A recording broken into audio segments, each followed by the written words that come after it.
Nós tivemos o primeiro pregado pelo pastor Alexandre, que falava a respeito de João, e a vida de João, a proposta de João, o porquê que este evangelho foi escrito, quando ele disse que João se propunha a falar sobre a divindade de Jesus. Vocês lembram disso?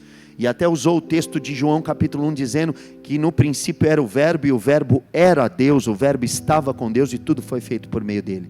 Depois tivemos a pregação em Mateus, pregado pelo pastor Digão, falando a respeito de Jesus salvando Mateus daquela exclusão religiosa que os fariseus faziam com ele, uma vez que ele era um coletor de impostos a serviço do Império Romano, um traidor lesa pátria, e que agora Jesus passara por ele, movido de muita compaixão, chamava aquele pecador para compor os 12 apóstolos, para fazer parte dos 12 apóstolos. Levi e Mateus é a mesma coisa, é a mesma pessoa. Depois, semana passada, nós tivemos o pastor Jason pregando sobre Marcos, o peladão. Quem lembra de Marcos, o peladão? Marcos, que saiu envolto de um lenço na noite em que Jesus foi preso, pegaram o lenço e saiu correndo, do jeito que veio ao mundo, e depois se afastou na Panfilha, porque não suportou o peso da obra de Paulo e Barnabé, quis se juntar de novo depois. Paulo e Barnabé brigaram, foi cada um para um lado. Marcos ficou estigmado, mas foi mostrando o seu valor, sob a batuta do apóstolo Pedro, foi reconquistando o seu espaço, e no final da vida, o apóstolo Paulo diz: me traz Marcos, porque me é muito útil para o ministério. Isto está em 2 Timóteo capítulo 4, versículo 11. E hoje sobrou para mim pregar o último evangelho, que é o terceiro evangelho sinótico. Sinótico quer dizer a mesma visão, uma perspectiva igual. João não é sinótico, Mateus, Marcos e Lucas é sinótico, porque em Mateus, Marcos e Lucas há uma certa similaridade de toda a cronologia, de toda a narração do evangelho. O evangelho em Mateus, Marcos e Lucas tem similaridades, por isso sim, de similar ótico, uma ótica similar. Algumas discrepâncias pequenas entre eles, o que torna ainda mais verídico, porque há pessoas que são da área do campo da ciência forense, que ajudam a examinar e investigar coisas, que dizem que quando acontece algo na frente de pessoas que estavam presentes, cada um no seu ponto de vista, se não tiver pequenas discrepâncias no que diz respeito àquilo que não é o objetivo principal, foco principal, então é mentira combinada. Isso é ciência. As pequenas discrepâncias que há, não sobre Jesus e sobre o que ele fez, mas se eram 2 cegos ou 1 cego, se estava dentro da cidade de Jericó, se estava fora, essas pequenas distrações só vêm para comprovar a veracidade do evangelho. Eu quero ler com vocês um texto que está em Apocalipse capítulo 4, versículo 6, para dizer algo que talvez você nunca tenha percebido ou sabido. Vamos aqui compartilhar com vocês uma informação, que os evangelhos, eles têm essa simbologia,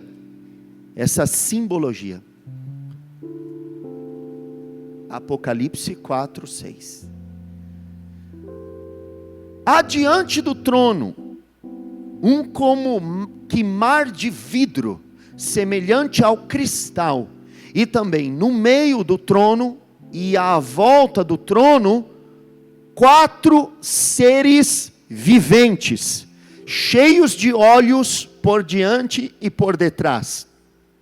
O primeiro ser vivente é semelhante a leão, o segundo semelhante a novilho, o terceiro tem rosto de homem, e o quarto ser vivente é semelhante à águia, quando está voando. Deixa lá. Olha só, quem estuda a palavra de Deus, percebe que esses 4 seres viventes, em sua formação, em sua aparência, o seu aspecto, referem-se ao Evangelho, porque estão diante do trono do Cordeiro, diante de Jesus. Então, o primeiro Evangelho, leão, é de Mateus. Por quê?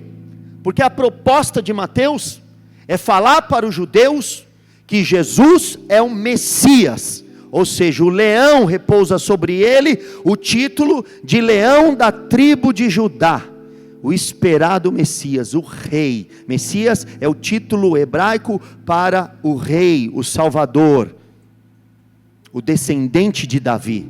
Leão é um animal que exprime realeza. O segundo evangelho da Bíblia qual que é? Marcos. Em Marcos nós vemos e vimos na pregação de domingo passado, que o Senhor Jesus se apresenta como um servo sofredor, e sendo assim um servo sofredor, assume as vezes de novilho, de boi, porque o boi leva a carga, o jugo. Jesus veio para dar a sua vida em resgate de muitos, não veio para ser servido, mas para servir. Eis aí o novilho. O terceiro evangelho, vamos pular, porque ele não foi pregado. Qual é o terceiro evangelho da Bíblia? O que vai ser pregado hoje, porque a primeira pregação foi de João. Mas aí entra o último ali, quarto. Ser vivente é semelhante à águia, porque a águia é um símbolo de Deus na Bíblia. Então João apresenta Jesus como Deus. O verbo se fez carne, mas o verbo era Deus. Aquele que não se cansa nem se fatiga, que voa como águia, que enxerga lá de cima. Jesus apresentado em João como águia. Agora sim, vamos ao terceiro evangelho, que tem o rosto como de homem. Então diga para alguém que está do teu lado, o evangelho de Lucas propõe a visão, a ótica de Jesus como homem. Diga, Jesus é homem. Ou melhor, Jesus é humano. Aleluia. Jesus é humano. Jesus é humano. Isso é o que Lucas quer dizer. Porque Lucas, como grego e gentil, e como tendo uma profissão que podemos dizer filantrópica, porque Lucas era médico, Lucas fez o juramento de Hipócrates, Lucas fez o juramento de amar, de ser altruísta, de se doar por alguém, de buscar a cura e o bem-estar das pessoas. Ele se importava com o ser humano. Então ele vai escrever um evangelho não para aqueles de Israel que são excluídos, como por exemplo Mateus, que era um judeu excluído pelos fariseus. A proposta da escrita de Lucas é falar com quem não está dentro do perímetro da Palestina. Lucas levanta a cabeça e olha que o mundo é maior do que a terra de Canaã, é maior do que a Judeia, é maior do que a Galileia. Lucas levanta a cabeça e vê Samaria. Ele levanta a cabeça e vê a Ásia Menor, que é a Turquia hoje. Ele levanta a cabeça e olha Roma. Ele levanta a cabeça e vê Macedônia. Ele vê além do mar Egeu, ele vê a Grécia dele. Ele vê os povos não alcançados. E ele quer dizer para essas pessoas: este Jesus é humano como você. Este Jesus pode ser um grego, não precisa ser só um judeu. Ele pode se portar como um grego, ele pode agir como um romano, ele pode estar no meio dos brasileiros, ele está no meio dos povos, porque ele é homem, Aleluia. Ele é homem. Diga agora para alguém: Jesus é homem. Jesus é homem. Isto posto, Lucas capítulo 1, versículo número 1. Mas antes de lermos, vamos orar. Senhor nosso Deus querido e amado, fala-nos por intermédio da Tua santa palavra.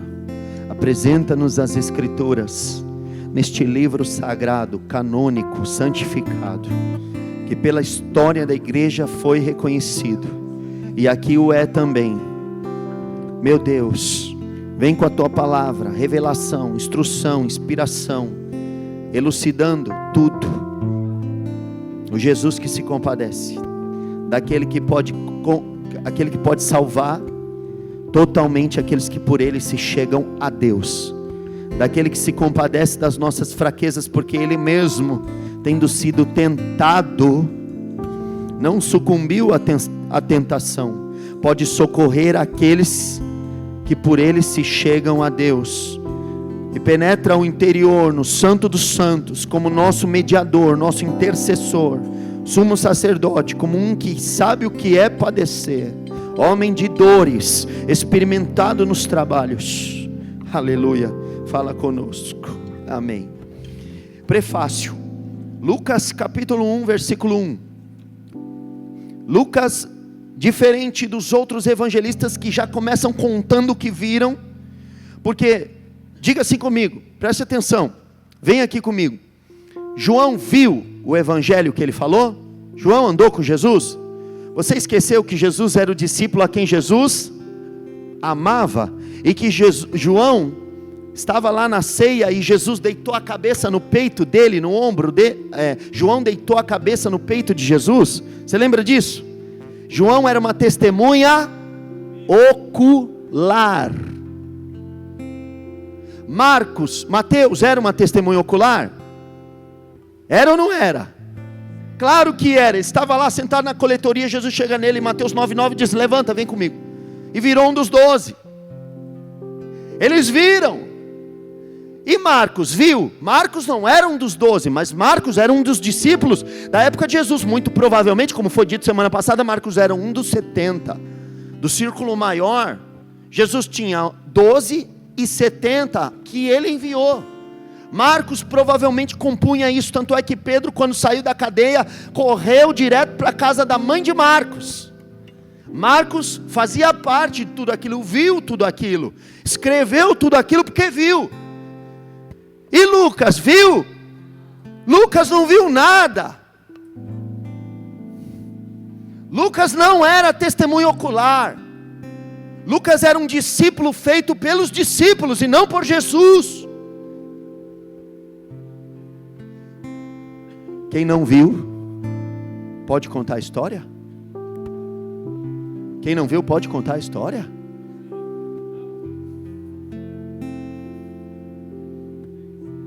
Pode. Pode sim. Quem não viu também pode contar a história. Bem-aventurado aqueles que não viram, mas creram.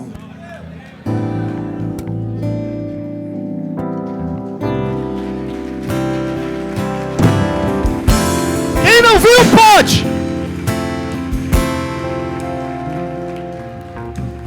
Você não viu milagre, não aconteceu na tua vida, você ouviu falar, você pode falar.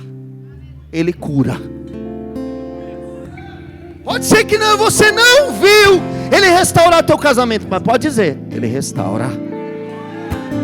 Pode ser que você não viu os feitos miraculosos e não ouviu o timbre da voz, mas você pode dizer, a voz dele é maravilhosa, a doutrina dele é maravilhosa, os ensinamentos dele são maravilhosos.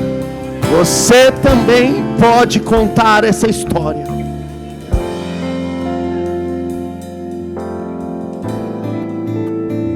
Não por menos, Lucas exprime Jesus como homem, porque é bem típico do homem chegar atrasado e ficar sabendo depois.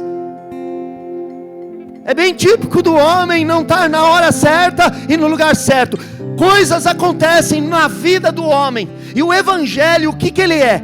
O evangelho não é Deus atendendo o clamor de homens. O evangelho é Jesus vindo se manifestar na vida cotidiana de homens. É Deus manifestando a sua graça, a sua glória, a glória do unigênito do Filho de Deus, sem que ninguém esperasse por aquilo. O homem simplesmente sendo surpreendido pela manifestação gloriosa de Deus. Olha aqui Lucas. E eu preciso dizer uma coisa. Antes de nós lermos, você precisa entender. Acontece o seguinte: Lucas é evangelizado por discípulos. Por algum dos discípulos que andou com Jesus, Lucas ouviu o evangelho, a palavra e creu, como você.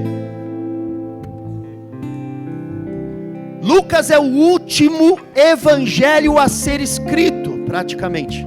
É escrito em meados de 63 depois de Cristo. Jesus morreu no ano 30 e pouco. Lucas vai escrever 30 anos depois da morte de Jesus. O apóstolo Paulo, ele é companheiro de Paulo. Ele anda com Paulo. Paulo também não viu Jesus, o ministério de Jesus, mas foi feito apóstolo abortivo, aquele último que saiu. Ele acompanha Paulo na segunda e na terceira viagem missionária. E quem assistiu o filme Paulo, o apóstolo, sabe que é Lucas que leva para ele, conversa com ele, escreve as cartas, leva. E Lucas, inclusive, lá em 2 Timóteo, é para quem Paulo diz: me traz, fala para Lucas me trazer a capa, João Marcos, Timóteo, e conversa com ele, cria um elo direto. Ele se faz importante nessa, vamos dizer, segunda geração, segunda leva de convertidos. E olha que coisa interessante, esse que não viu nada, percebe que esse boca a boca está perdendo força. Ele diz: a coisa está assim, está ganhando uma amplitude. Tem tanta gente se convertendo, tem tanta gente aderindo à fé, tem tanta gente em tantos lugares, não é só aqui. Se fosse aqui, nós dávamos um jeito logístico de comunicar a eles quem é Jesus e o que Jesus faz. Mas o problema é que tem gente se convertendo na Antioquia, tem gente se convertendo em Filadélfia, em Esmirna, em Pérgamo, em Tiatira, em Sardes. Para onde a gente olha tem cristão. Como a gente faz para tornar a mensagem coesa, coerente, unida, lógica, fiel aos acontecimentos e fatos originais? Como a gente faz? Daí veio a ideia: vamos escrever o que Jesus fez. Marcos já escreveu, Mateus já escreveu. Mateus endereçou isso para os judeus, João endereçou isso para os judeus, Marcos faz um extra e notifica, já endereçou. Quem vai falar para as igrejas que estão fora da Palestina? Quem vai endereçar para esse povo da dispersão, da diáspora cristã? Porque estão se espalhando em tudo que é canto, uma célula de conversão em todos os países e em todas as línguas. O evangelho começa a se disseminar. Lucas diz: eu preciso fazer alguma coisa. Eu preciso escrever e mandar uma cópia para cada igreja. Eu preciso escrever e mandar uma cópia coerente para cada uma, mas eu nunca vi nada. Eu sei o que eu vou fazer. Com a minha mente analítica de médico, com a minha mente científica, eu vou andar por cada canto, e aonde eu for, eu vou anotando. Quando eu estiver com Pedro, eu vou anotar. Quando eu estiver com Paulo, eu vou anotar. Se eu chegar em Cesareia Marítima, eu vou procurar alguém. Se eu chegar em Cesareia de Filipe, eu vou. Quando estiver em Jerusalém, eu vou bater em casas. Eu vou de porta em porta. Nos meus tempos livres, eu vou fazendo a minha investigação. No meu tempo livre, eu vou procurando a autenticidade, veracidade fidedigna do Evangelho. Olha o que ele diz: visto que muitos ouvem, que empreenderam uma narrativa coordenada dos fatos que entre nós se realizaram, conforme nos transmitiram os que desde o princípio foram deles testemunhas oculares e ministros da palavra. E diz, eles foram, quer dizer, eu não estava nessa leva. Igualmente, a mim me pareceu bem. Oh meu Deus, como pode um homem que não é nada, que não andou com Jesus, que não viu Jesus, dizer, acho que eu também devia cooperar, eu também devia participar? Sabe o que Deus está dizendo? Não importa que você é médico, não importa que você é gentil, não importa que você é grego e não andou com Jesus, não importa, você está inserido. Se quiser você pode cooperar. Se você quiser, você também pode ser importante. O chamado ardeu, queimou, e lá no versículo 3 ele diz, igualmente a mim me pareceu bem, depois de acurada investigação, diga acurada investigação.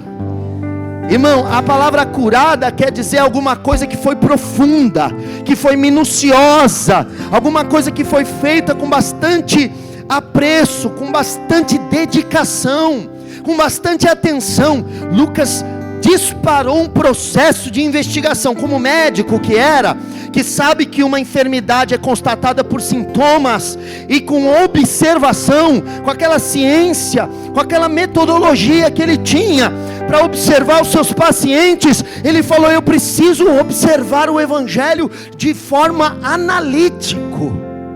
Eu preciso de lupa, eu preciso de estetoscópio, eu preciso de instrumentos de aferição e de medição, eu preciso de paquímetro, eu preciso de trena. Lucas se aplicou a observar o evangelho como ninguém, para não ser infiel aos fatos.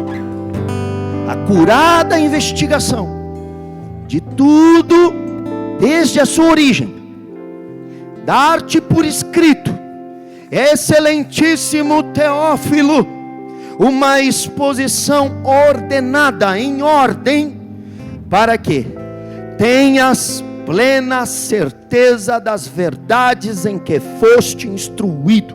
A minha proposta aqui, excelentíssimo Teófilo, é dizer para você, que depois de uma acurada investigação, tudo que você ouviu, no ouvido, boca a boca, é verdade absoluta. É verdade. Aleluia. Teófilo é uma palavra que quer dizer amigo de Deus, porque Lucas escreve ao excelentíssimo Teófilo. Por causa do termo excelentíssimo, dizem que ele de fato se referia a uma pessoa que tinha o nome de Teófilo. Mas se nós inferirmos ou deduzirmos que Teófilo é amigo de Deus, são amigos de Deus todos aqueles que amam a Deus. Quem é amigo de Deus? Então ele investigou por sua causa. Ele fez a acurada investigação para que este evangelho chegasse até você, e você pudesse acreditar que um médico atesta a veracidade disso tudo.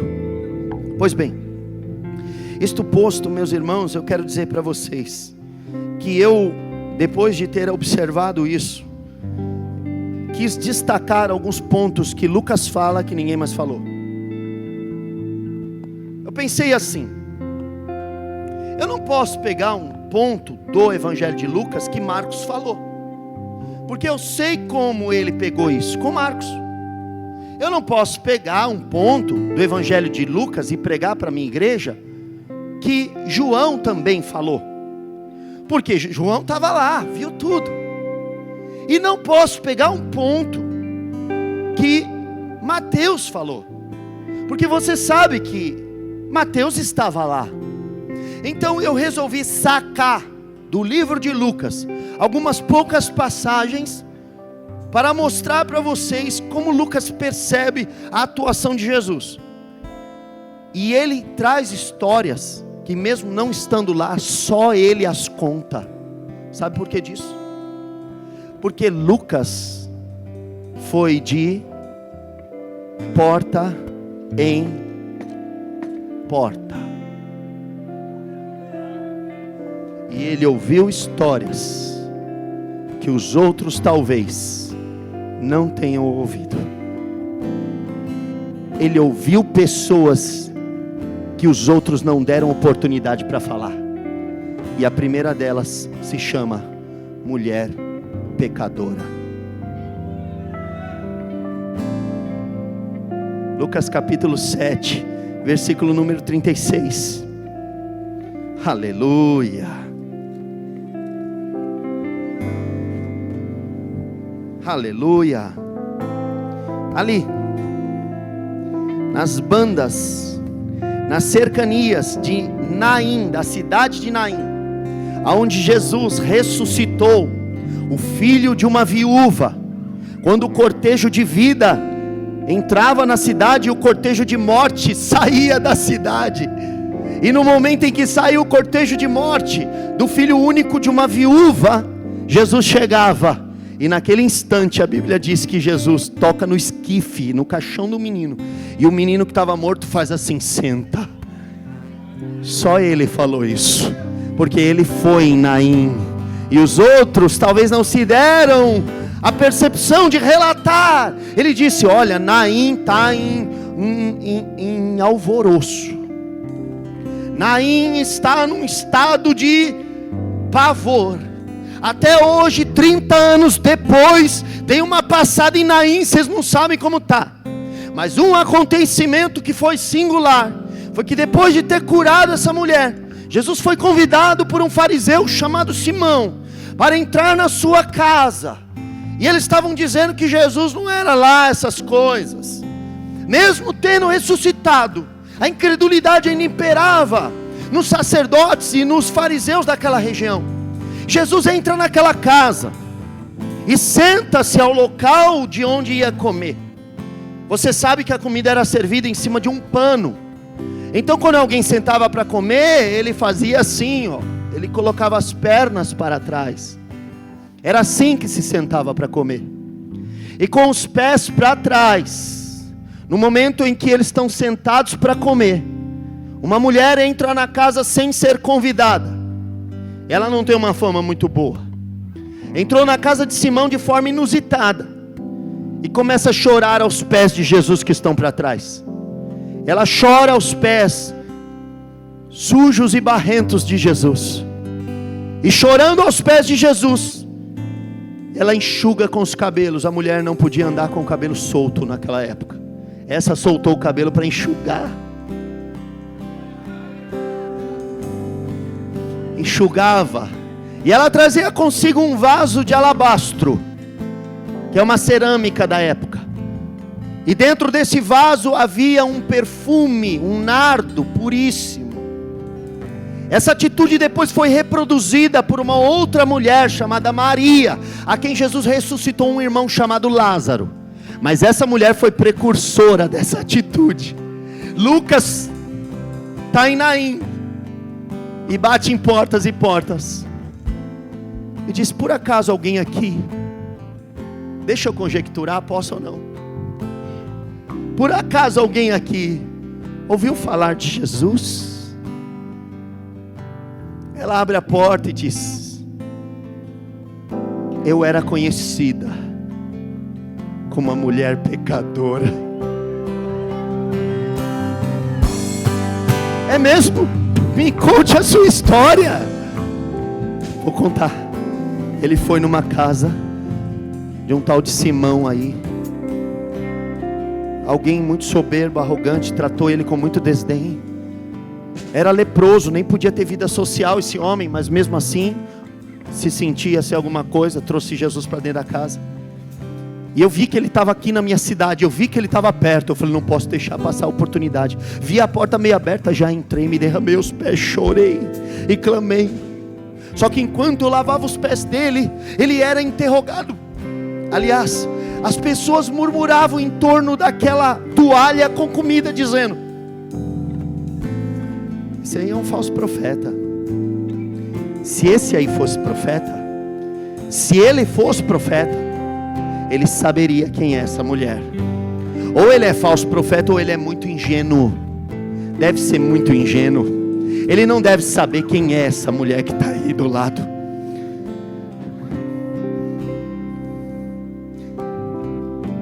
Lucas percebe, não é ingênuo, não é falso profeta. Ele é muito humano. Ele é muito homem. Ele é muito homem. Ele sente empatia. Só homem pode sentir compaixão de homem. Só homem pode sentir compaixão de um desvalido. Só um homem com hombridade de verdade pode perceber que alguém é pecador às vezes, porque não sabe ser outra coisa. E o fariseu, cheio de si, se achando a última bolacha do pacote, Jesus olha para ele e diz assim: enquanto a mulher está chorando e lavando os pés, derramando, quebrando o vaso e derramando. Simão, me responde uma coisa. Havia alguém que devia 50 denários e um outro alguém que devia para o credor 500 denários. Ambos os dois foram perdoados. Ambos foram perdoados. Me diz uma coisa: quem será mais grato?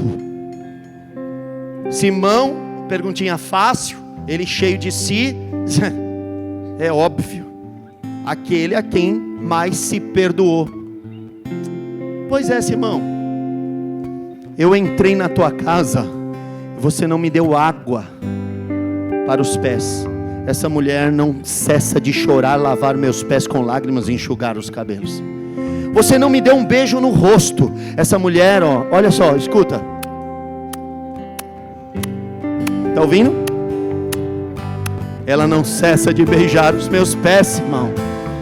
Ao que muito é perdoado, muito é amado, Simão. A questão é essa, a matemática é essa. Você que se sente um homem que deve muito pouco ou nada, você não tem gratidão. Mas essa pecadora aqui entrou porque ela ama intensamente. Isso aqui é um significado de um culto caro, de intensidade, de alguém que não serve a mim por conveniência, de alguém que me ama de verdade, de verdadeiros adoradores, de gente que sabe que precisa de um Salvador. Aleluia!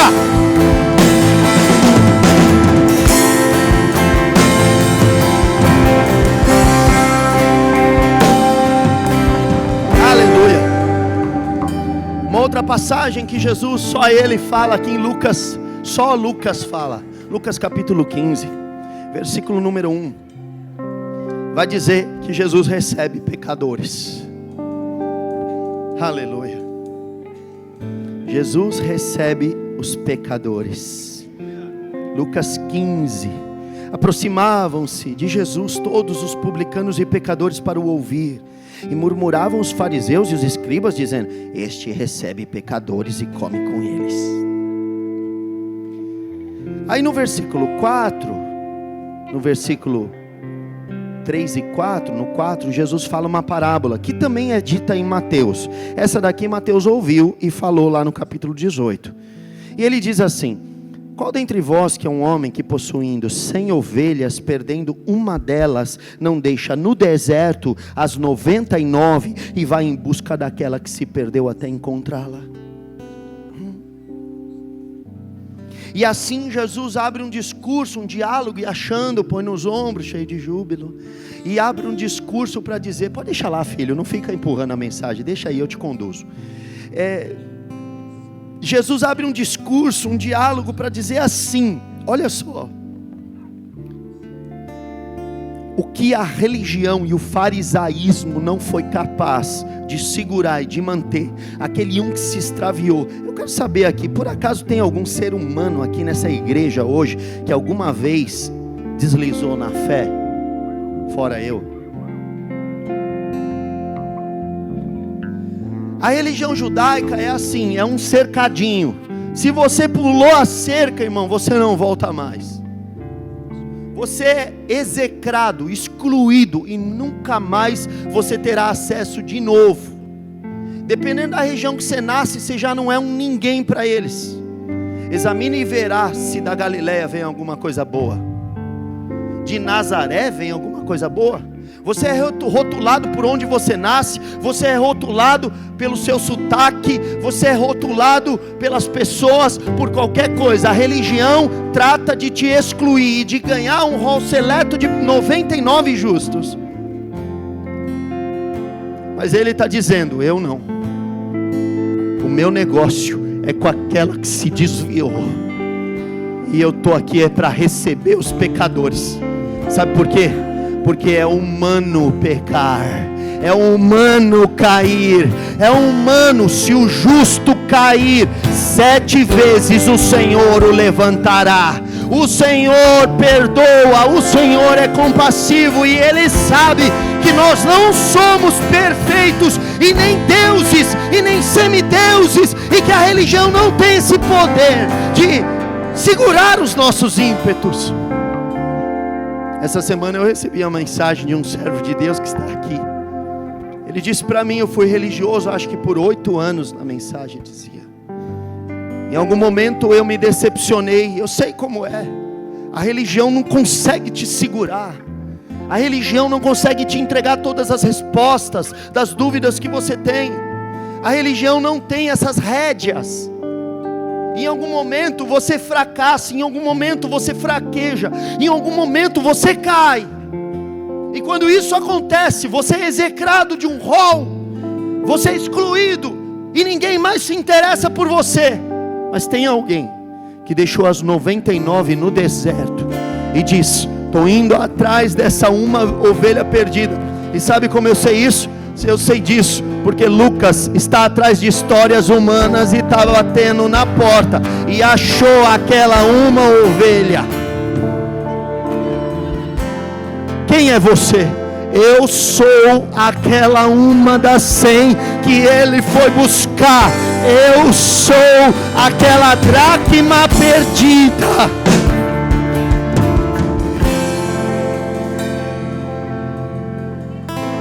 Mateus escreve a história da ovelha.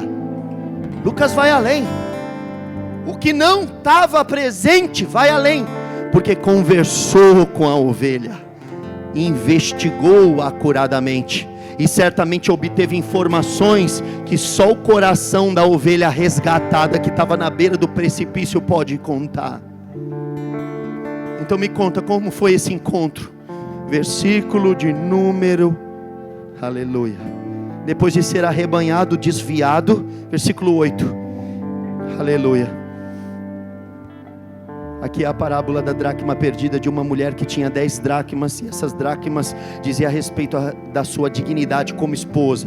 E uma mulher que perdesse uma das 10 dracmas, perdia a sua dignidade, como se fosse uma desleixada com o voto do casamento. 10 dracmas era o dote que se dava para uma mulher que se casava virgem, para uma mulher que se casava com dignidade. Jesus olha para aquele pecador, vamos chamar ele de Reginaldo. Jesus olha para Reginaldo e diz, Reginaldo, eu fui te buscar, Reginaldo, fui te resgatar. Você sabe por que eu fui te buscar, Reginaldo? Porque eu sou uma mulher que tenho 10 dracmas, e sem as 10 dracmas eu não estou completo. Eu perdi uma, para mim está completo. Eu precisava de você, Reginaldo. Essa história quem conta é o Reginaldo, porque Lucas bateu na porta dele e disse, conta para mim o que foi que Jesus fez na sua vida. Alguns aqui vão dizer, ele me libertou das drogas, ele restaurou meu casamento, ele me livrou do adultério, ele mudou a minha sorte. Cada um vai ter uma história para contar, cada Reginaldo vai contar a sua história. Não me constranja com a sua glória, todo seu amor, infinita humildade, servo de todos os irmãos. Eu me sinto um escorraçado.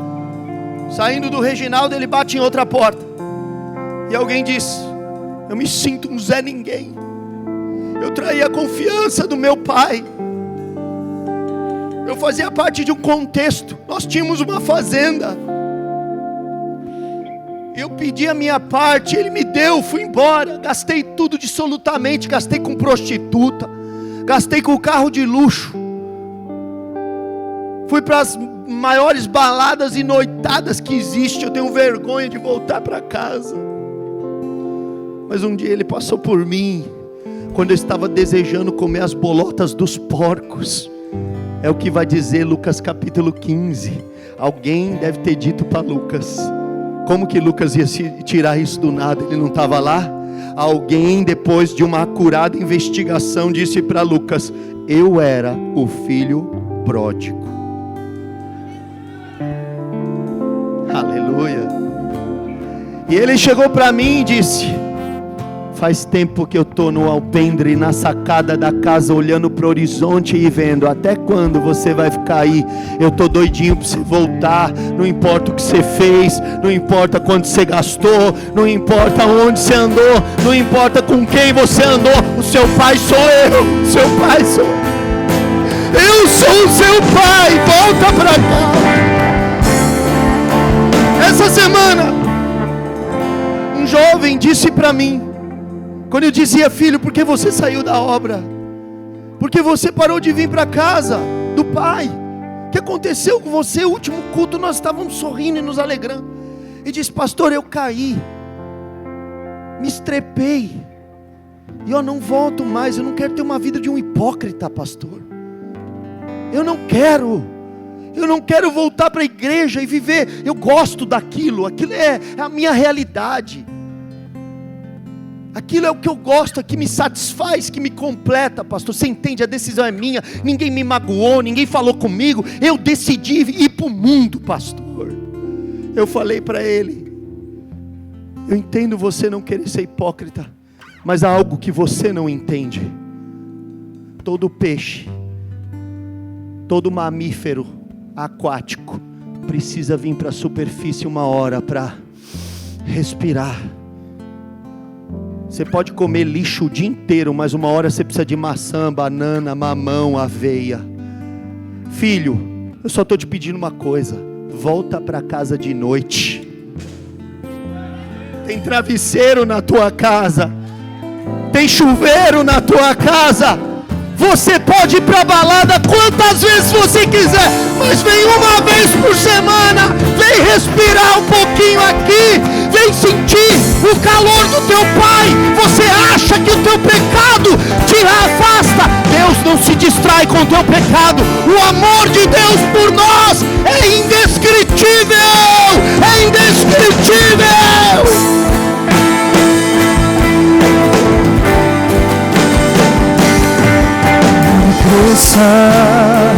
Que eu diminua, que me apareça, eu me constranja com a sua glória, todo seu amor, infinita unidade, servo de todos. Eu restauro a minha dignidade, reintegrando você, pecador. Você compõe a minha realeza. Você me veste, me coroa. Quando se arrepende, a festa nos céus. O médico entende que sua função é para pecadores e não para sãos. O médico entende que a sua vocação é para os que sofrem, é para os que padecem. Ele entende o seu serviço altruísta. O pai aguarda o filho perdido. Alguém deve ter dito para Lucas, certamente. Capítulo 18. Ele fala que Jesus disse uma coisa, uma parábola, que os outros não dizem que Jesus fala. Versículo 1. Disse Jesus uma parábola sobre o dever de orar sempre e nunca esmorecer. Havia em certa cidade um juiz que não temia a Deus, nem respeitava homem algum. Havia também naquela mesma cidade. Diga comigo, toda a parábola reflete uma história possível. De novo, toda a parábola reflete uma história possível. Versículo 3: havia também naquela mesma cidade uma viúva que vinha ter com o juiz iníquo, dizendo: julga minha causa contra o meu adversário. Ele por algum tempo não a quis atender, mas depois disse consigo: bem que eu não temo a Deus, não respeito a homem algum. Todavia, como esta viúva me importuna, julgarei a sua causa, para não suceder que por fim venha a molestar-me. Então disse o Senhor: considerai-no no que diz este juiz iníquo. Não fará Deus justiça aos seus escolhidos, que a Ele clamam dia e noite, embora pareça demorado em defendê-los? Digo-vos que depressa lhes fará justiça. Contudo, quando vier o Filho do Homem, achará porventura fé na terra? Você disse que toda a parábola reflete uma história possível, batendo nas portas por aí afora. Tenho para mim que Lucas se deparou com a casa de uma certa viúva, e esta mesma pode ter dito para ele a sua história de vida, de modo que esta história tão bonita acabou virando parábola de Jesus, para incentivar a sua igreja a orar a despeito das dificuldades, e não esmorecer nunca na oração, e aprender a orar confiando que depressa Deus lhes faria justiça. Esta viúva, que é o cenário de alguém que está em situação de risco na sociedade. Uma viúva não tem previdência, uma viúva não tem ninguém para trabalhar para ela, ela não tem como se inserir no mercado de trabalho. Nesta sociedade patriarcal, uma viúva estava fadada a pedir esmolas e viver à base de mendicância. Mas esta viúva foi clamar por justiça, e o juiz iníquo nada queria saber. Só que um dia, provavelmente, ela passou por Jesus, e este Jesus falou para ela uma palavra rema e profética, como está falando com pessoas aqui que estão aguardando causas na justiça. E este Jesus olha para ela e diz: filha, não esmorece, porque o rei está na minha mão, assim como o curso do rio, e eu inclino para onde eu quiser. Fica tranquila, que se um dia Faraó abriu a porta para o Egito e para o meu povo ir embora, assim eu vou fazer que este juiz coma na tua mão e te faça justiça. Aleluia! Isso virou uma história, isso virou uma parábola. Eu digo isso porque nenhum dos outros evangelistas falou essa história.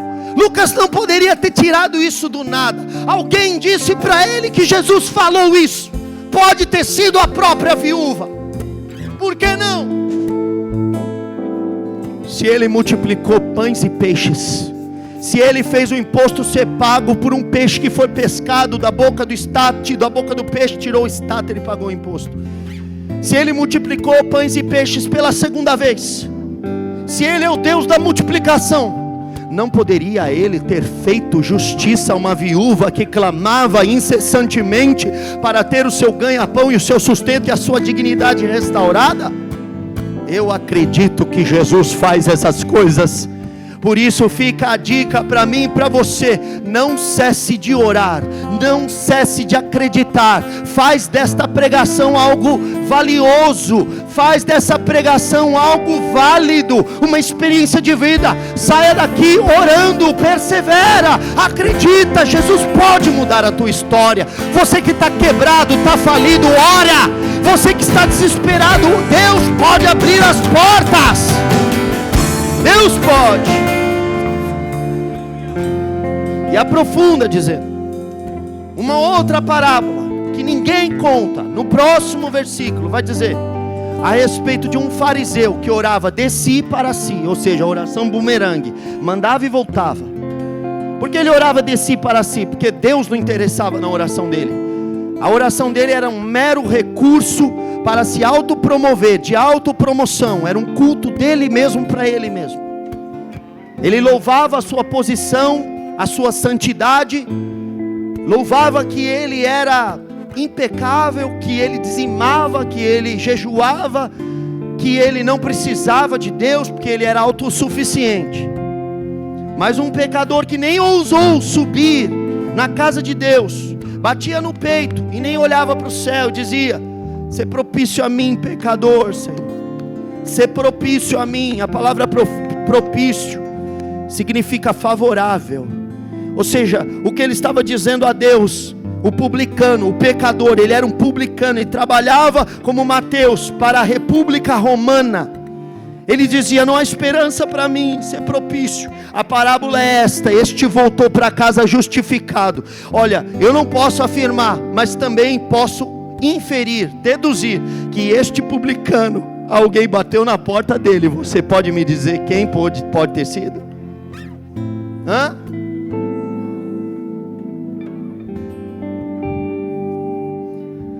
Ele é o sacrifício propiciatório. Jesus propicia salvação ao pecador. A oração de um publicano foi atendida. Você foi perdoado e foi achado. Publicano, você é perdoado. Publicano, olha aqui Mateus, conhece ele? Uma história que só ele conta. Essa daqui vocês conhecem de cor e salteado. Essa casa é de um granfino. Lucas 19. Essa casa é de um homem chiquetoso. Alguém aqui vai atender daqui a pouco. Fala pro obreiro aqui, fica tranquilo que sou eu, tá bom? Senão alguém vai abrir a porta.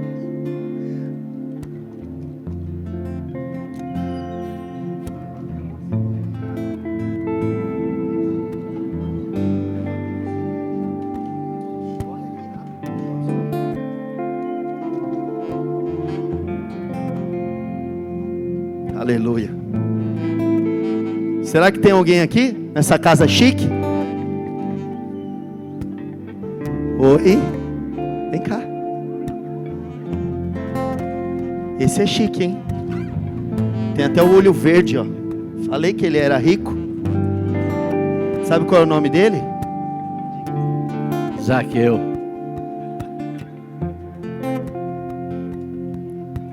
Vou contar a tua história agora, tá bom, Zaqueu? Pode voltar para sua casa, querido. Deus abençoe, seja sempre bem-vindo. Aliás, eu que sou bem-vindo à tua casa. Bateu na porta.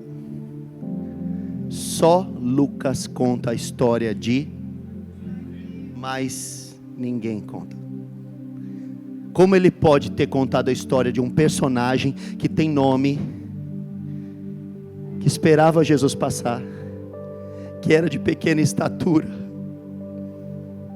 que era o chefe dos coletores de impostos, um homem riquíssimo, que por ser baixinho subiu numa árvore no sicômoro, se agarrou no sicômoro, e Jesus chegou, do tamanho do Alê assim. Fica de pé, Alê. De pé, Alê. Sobe na cadeira, Alê. Sobe, vai, Alê, eu quero mesmo. Agora eu estou te vendo.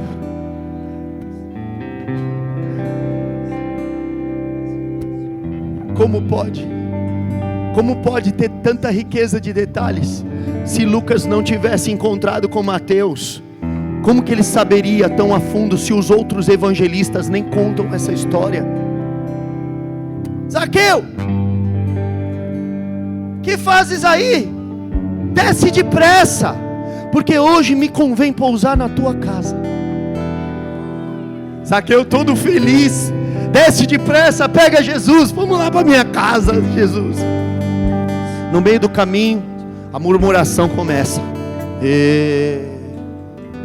Olha aí, Jesus andando com esse pecador, esse miserável desse Zaqueu, cobrador de impostos. E o nome de Jesus começa a ser difamado, porque está andando e está indo para a casa de Zaqueu. Zaqueu já diz logo, ó, então vamos combinar assim, Jesus. A partir de hoje, decido por mim mesmo dar metade dos meus bens aos pobres, e se eu roubei alguma coisa de alguém, eu devolvo 4 vezes mais, para ninguém falar mais nada do teu nome. Quando Jesus entra na casa, sabe o que Jesus disse? Vamos ver se o microfone não corta. Vocês estão me ouvindo? Hoje entrou salvação nessa casa, Zaqueu. Irmão, o Zaqueu lá está pulando de alegria. Aleluia! O Zaqueu está pulando de alegria, o baixinho.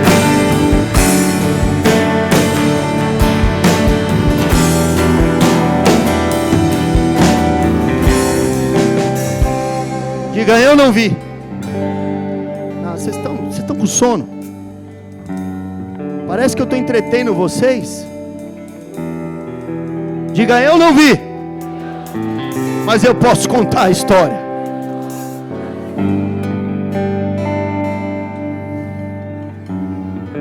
Diga, eu ouvi falar de uma moça aqui que foi curada de lúpus depois de 9 anos. Eu ouvi falar de uma moça aqui que foi curada de nódulos. Hoje uma mulher disse para mim, hoje, pastor Rafael, hoje, ela passou por mim domingo. Eu disse, acabou o teu choro. Eu falei para ela, acabou o teu choro, não tem mais. Eu sabia que ela estava fazendo um tratamento. Eu sabia que ela estava desesperada. A pastora atendeu ela essa semana. Eu sabia disso. Eu disse, acabou o teu choro. Pelo poder do Espírito, acabou o teu choro. Ela voltou aqui a semana e hoje falou para mim em cima desse púlpito.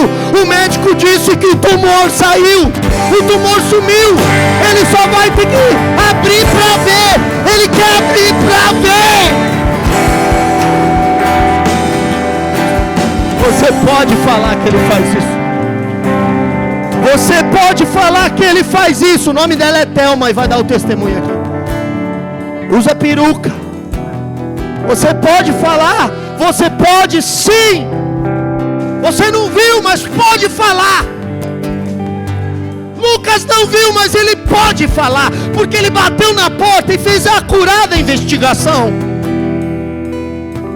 Servimos um Deus vivo e maravilhoso, um que pode se compadecer, porque sabe o que é ser homem, um que sabe o que é padecer, um que foi tentado em todas as coisas, mas não pecou, não sucumbiu às tentações.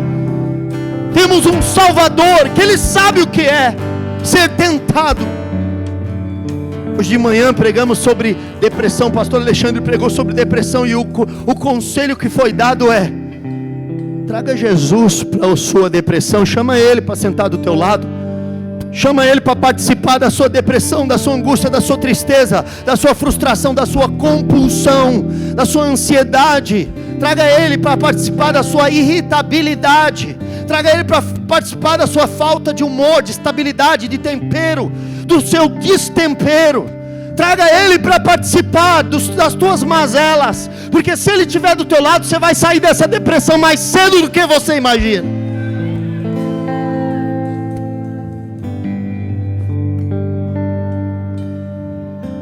Tão humano, tão homem, tão homem, tão humano, que Lucas vai falar uma coisa que ninguém mais falou. Porque naquela hora todos os discípulos estavam muito abalados.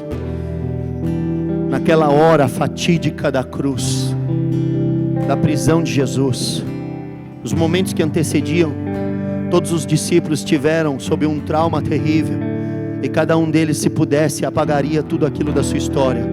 Você sabe que todos eles foram desertores do Senhor. Todos os discípulos. Hoje é o dia do soldado? Ou foi ontem? Ontem foi o dia do soldado. E uma coisa que um soldado não quer ter na vida é o estigma de desertor, porque uma vez desertor, já era, não volta, não vai ser reintegrado à corporação nunca mais. Um desertor não tem como ser reintegrado. Todos eles desertaram, todos abandonaram Jesus. Pedro negou Jesus 3 vezes antes que o galo cantasse 2. Você acha que é fácil falar essas coisas? Você acha que Marcos, que andou pelado, gosta de falar isso? Que fugiu nu, com medo de ser morto? Você acha que Mateus ia falar: eu me escondi num buraco que nem um bicho para não ser morto? Você acha que André, Tiago, Filipe, Natanael, esses homens iam contar essa história? João ia contar? Foi uma hora muito triste. Mas há uma coisa que esse servo de Deus viu, que os outros não viram, e eu quero te convidar a ler a respeito de um Jesus humano. Você pode falar para mim qual é o sentimento mais humano que o ser humano tem? Medo. Quem sente medo aqui? Quem não sente medo? Não tem nenhum anjo aqui. Acho que até os anjos sentem medo. Só Deus não tem medo. A Bíblia diz que o diabo treme e estremece ao ouvir o nome de Jesus. Todos têm medo, até os anjos têm medo.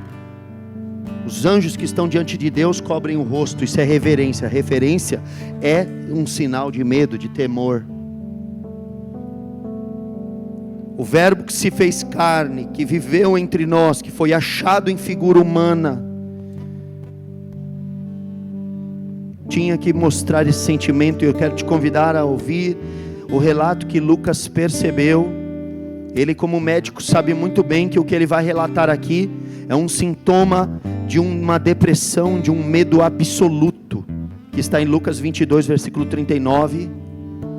Leia comigo. Alguém hesitando. Escute alguém hesitando, escute um homem hesitando, escute um homem tendo dúvidas, tendo medo. A Bíblia diz: e saindo, foi como de costume. Lucas 22, 39.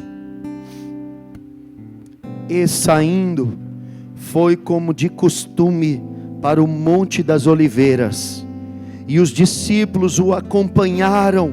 Chegando ao lugar escolhido, Jesus lhes disse: orai, para que não entreis em tentação. É um momento crítico, Jesus está advertindo, é um momento grave. Orem. Se aperceba, e detalhe, Lucas é o que mais relata as orações de Jesus. Das 9 orações que Jesus fez no Evangelho, Lucas fala de 7. Porque quando o homem precisa de Deus, o que ele faz? Ora. E ele está apresentando para os gentios, para os brasileiros, um Jesus que é homem. Escute isso.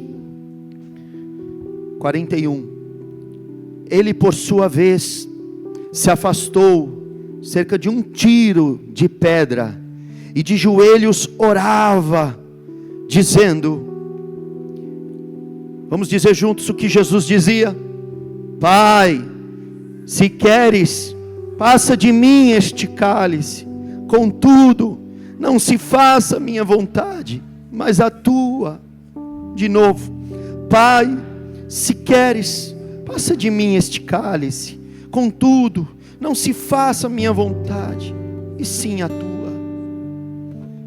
Homem, teu Jesus é homem. Ele pode te salvar porque Ele sabe o que é ser, o que você é. Ele sabe os sentimentos que estão dentro de você. Versículo 43. Então lhe apareceu um anjo do céu que o confortava. Olha o que ele precisou, do conforto celestial. Versículo 44. E estando, aqui é o médico falando, e estando em agonia, orava mais intensamente. E aconteceu que o seu suor se tornou como gotas de sangue caindo sobre a terra. Preste atenção. Aí há um parênteses, meus irmãos. Aqui nessa Bíblia você pode ver que fecha o parênteses e abre o parênteses, volta o texto no 43, na hora que o anjo aparece. Quer dizer que essa observação que foi feita aqui no Evangelho de Lucas é um adendo que somente o Evangelho de Lucas registra sobre o anjo que veio confortar Jesus e também sobre o suor de Jesus se tornando como gotas de sangue caindo na terra. Posso dizer o que eu acho? Que nessa hora, para relatar a humanidade de Jesus, ele bateu na porta, mas não na porta dos homens mais. Agora foi um momento de oração,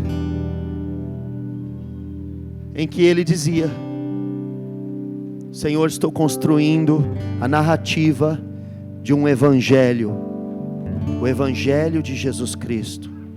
Bati em muitas portas por essa jornada, mas cheguei no momento mais importante. É hora de falar do seu sofrimento pelos homens. Me conta uma coisa que só o Senhor sabe.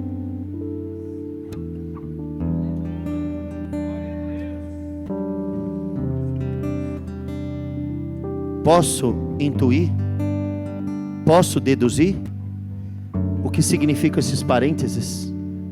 Um anjo chegou e disse: Lucas, você tem prestado um grande serviço para o reino dos céus. E eu preciso te avisar de uma coisa. Naquele fatídico momento em que Jesus estava no Getsêmani, aguardando para ser preso e levado para o seu martírio, em profundo desespero, logo após dizer: passa de mim este cálice,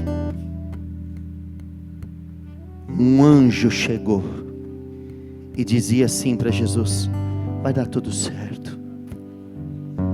Calma, calma, Jesus. Calma, homem. Calma, homem. Os homens se desesperam. Fica calmo, homem, vai dar certo. Eu vim do céu para te dizer. Deixa a mão do anjo passar nas suas costas. Seja o anjo de alguém hoje aí. Passa a mão nas costas de alguém. Pode passar, custa nada. Fala: vai dar certo. Pega na mão de alguém e diga: vai dar certo. Você não está sozinho não, homem. Sabe por que eu sei que essa palavra é verdadeira? Porque hoje o pastor Marcos foi profeta de Deus na minha vida. Quem conhece o pastor Marcos aqui? Aquele senhorzinho, vez por outra a gente põe para pregar. Ele sempre vem domingo de manhã. Talvez vocês que vêm de noite não conhecem, mas nós temos um pastor jubilado aqui, que a vida inteira serviu a Deus. Hoje ele tem quase 80 anos de idade. Ele não trabalha mais na obra, mas ele é meu pastor. Ele cuida de mim em oração. Ele foi a vida inteira serviu a Assembleia de Deus. E hoje ele me mandou uma mensagem de tarde dizendo assim: o Abba manda te dizer, vai dar certo. Ele falou isso para mim. Vai dar certo, calma, vai dar certo. O Pai manda te dizer, o anjo está vindo. Você que é homem, ele também foi homem. Ele está passando a mão nas tuas costas, sente isso, e dizendo: calma, vai dar certo.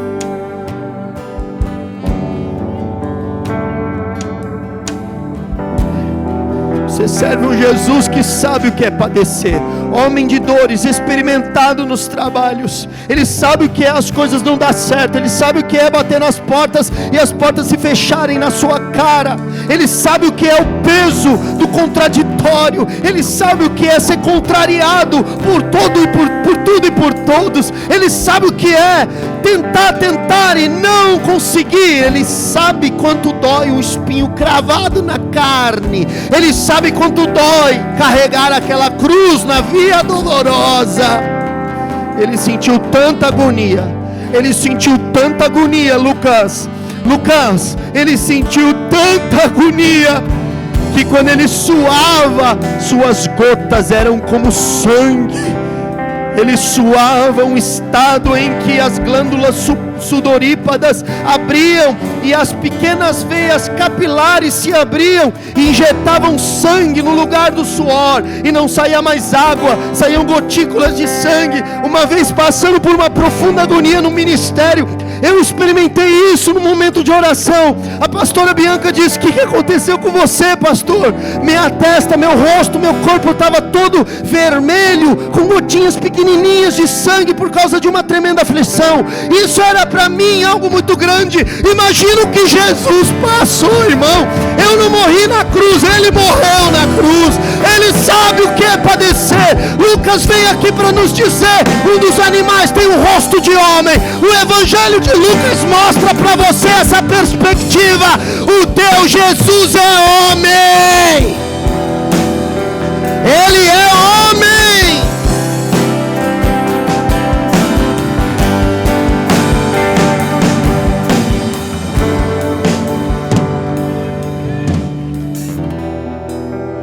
Escuta só. Agora ressurreto, vivo, depois do terceiro dia, a pedra foi revolvida. Ele não se encontra mais entre os mortos, porque aquele que não pecou, a sepultura e as ânsias da morte não puderam detê-lo, diz a palavra. Ao terceiro dia ressuscitou. O mesmo Espírito que ressuscitou Jesus dentre os mortos tem nos vivificado como igreja ao longo dos séculos. Por isso que a igreja existe. E se Jesus não voltar, vai mais 10.000 anos e nós vamos continuar pregando o evangelho a toda criatura. Isso se não vier um grande avivamento e a gente pregar a toda criatura mesmo, e aí Jesus volta antes, porque foi pregado em todos os cantos. Mas olha, agora vivo, andando, voltando para o caminho, ele encontra 2 discípulos extraviados, 2 que viram que ele foi crucificado e viram os acontecimentos e ficaram 3 dias intocados em Jerusalém, e agora decidiram ir embora de Jerusalém porque entendiam que acabou a esperança. Afinal, aquele Jesus havia morrido. Eles não sabiam que ele tinha ressuscitado. Este era o terceiro dia desde aqueles acontecimentos, desde que ele foi pendurado lá na cruz, na sexta-feira da paixão. Voltando para casa no domingo, esses 2 discípulos, um deles eu sei que chama Clopas, estão voltando e dizendo, chega uma terceira pessoa do lado deles, e eles estão lá murmurando, se lamuriando a morte de Jesus. Jesus se apresenta ali, mas eles não o reconhecem. Diz: e aí? O que vocês estão falando? Ele diz: você não soube o que aconteceu? Você é o único peregrino em Jerusalém que não soube os acontecimentos a respeito de Jesus, o justo, a quem os judeus entregaram para ser crucificado, mataram ele e tudo mais, e foi-se a esperança da glória de Israel. Achávamos que ele ia ser o Messias, agora vimos que ele não era. Aí esse terceiro que está andando, que eles não reconhecem, que somente Lucas vai contar essa história, sabe por quê? Porque Lucas é enxerido e ele gosta de bater na porta, e eu tenho certeza que ele ouviu isso de um dos 2. Eu posso garantir para você que Clopas contou tudo para ele. E quando ele começa a contar, ele diz, de repente ele chega para nós e diz assim: vocês são nécios e tardos para crer nos profetas e em tudo que está escrito nas escrituras a respeito do Cristo. E começou a anunciar aonde dele estava escrito nas escrituras, desde Moisés até o último profeta. E falou que convinha que o Cristo padecesse, que era necessário que ele morresse pelo perdão de todos. Chegado à tarde, chegando na beira da casa desses 2 discípulos, Clopas e o outro, Jesus diz que vai embora. Eles não sabem que é Jesus, mas a companhia é tão gostosa, o jeito de falar é tão humano. Eu não sei se você entende, mas Jesus é tão humano, Jesus é tão homem, que você chega a pegar empatia por ele e diz: escuta, vai embora não, já está tarde, vem para minha casa, entra aqui. Não, eu tenho que ir, fica. Oh, você é tão legal, fica com a gente. Poxa, você abriu nossos olhos, nós queremos te agradecer, vamos comer um pão ali. Ah, tá bom, vai, vamos. Entrou, sentou na casa deles e começa a partir o pão. Jesus pegou o pão e fez do jeitinho que só Jesus faz. Tendo dado graças, o partiu e disse: Aleluia, graças te dou, meu Deus. E na hora que Jesus falou isso, as escamas caíram dos olhos e eles enxergaram. Era Jesus, era Jesus, era Jesus. Jesus é homem e ele pode ir para tua casa hoje se você convidar. Já que ele é homem, recebe ele na sua casa. Abre teu coração para Jesus entrar. Ele é tão homem que está aqui para te dizer: eu te perdoo. Eu sei como é que é, não é fácil. Não precisa dar desculpa para mim não, só se arrepende. Eu te entendo. Eu te entendo. Eu sou contigo. Eu não sou um estranho, um alheio, um extraterrestre, um alienígena que não entende quem é você, o que se passa no seu coração. Eu sei exatamente o que é sentir medo. Eu sei exatamente o que é sentir agonia. Eu também já passei por depressão, mas eu fui confortado pelos céus e hoje eu estou aqui para passar a mão nas suas costas e dizer: fique tranquilo, vai dar tudo certo. Eu sou homem como você. Eu sou homem como você, eu te entendo, eu sei das suas agonias, das suas aflições. Bom, Teófilo, é isso aí. Esse é Jesus, Teófilo, excelentíssimo. Isso é o que eu investiguei. Isso é o que eu me aprofundei. Eu não vi, mas eu garanto que Ele é. Tenha coragem de dizer: eu não vi, mas Ele é. Fale isso: eu não vi, mas tenho certeza. Ele é. Que Deus abençoe a sua vida em nome de Jesus.